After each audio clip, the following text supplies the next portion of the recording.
welcome back. It's finally time to bust this scumbag. We brought our evidence to the judge, who approved the arrest and detainment of Junie B Gouda for the crimes of murder, torture, attempted aggravated taxidermy, larceny, second-degree interspecies transvestism, and prematurely invoking squatters' rights. So, we returned to the house with a warrant, ready to nail this rat to the wall. But when we got there, turns out somebody beat us to the punch. It was somewhat of a bloodbath.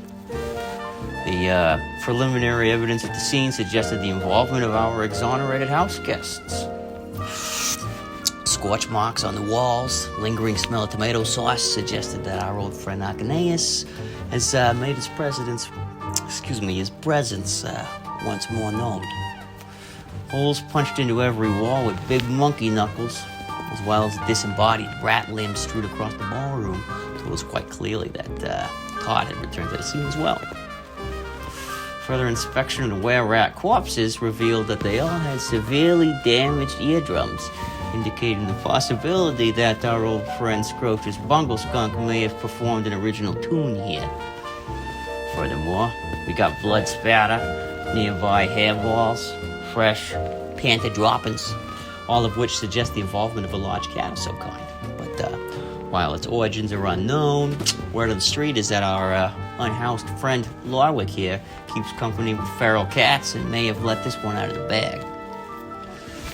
What was unmistakable, of course, was the presence of the notorious rat killers.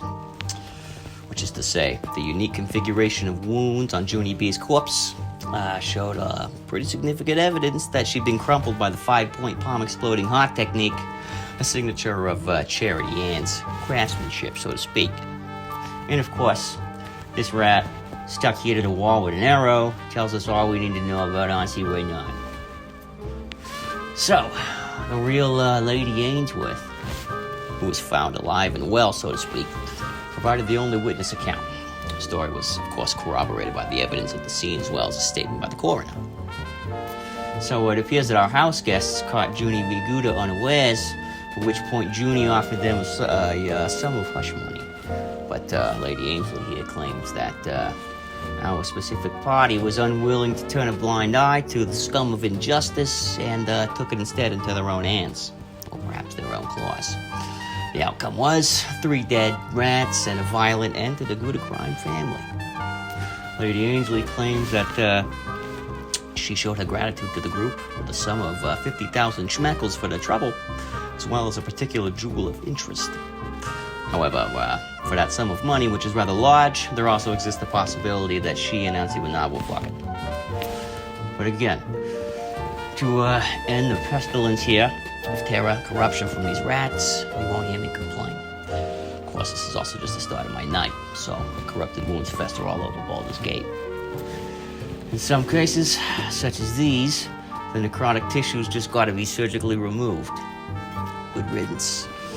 The whereabouts of our traveling surgeons, who knows? But in a town like this, I sure am glad they're making house calls.